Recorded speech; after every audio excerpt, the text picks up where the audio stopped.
ছাত্র জনতার তীব্র আন্দোলনে দেশ থেকে পালাতে বাধ্য হয়েছেন শেখ হাসিনা।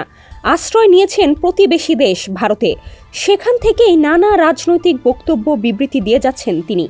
এতে নয়াদিল্লি ও ঢাকার মধ্যে শুরু হয়েছে টানাপোড়েন। ভারতের ভেতরেই প্রশ্ন উঠছে, কিসের ভিত্তিতে হাসিনাকে আশ্রয় দেওয়া হচ্ছে?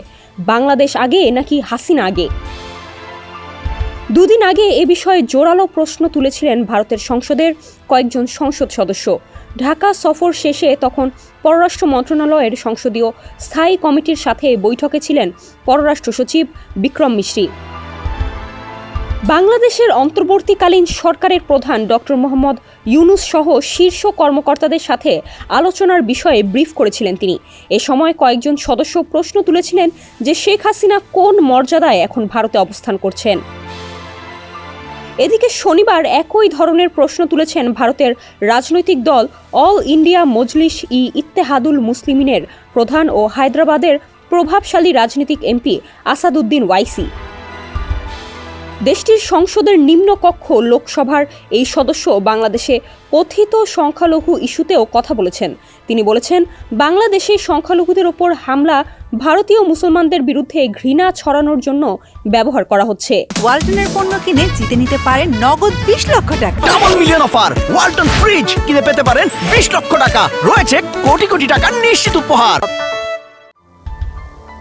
দেশটির সংবাদ মাধ্যম আজ তাক নিউজের বিশেষ অনুষ্ঠানে এজেন্ডা আজ তাকে অংশ নিয়ে হায়দ্রাবাদের এই এমপি বলেছেন, শুক্রবার লোকসভার অধিবেশনে বাংলাদেশে সংখ্যালঘুদের ওপর সহিংসতার বিষয়টি তুলে ধরেছেন তিনি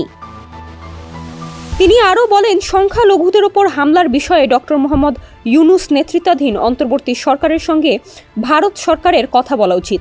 কেন বাংলাদেশে সংখ্যালঘুদের ওপর হামলার কারণে ভারতীয় মুসলমানদের বিরুদ্ধে ঘৃণা ছড়ানো হচ্ছে?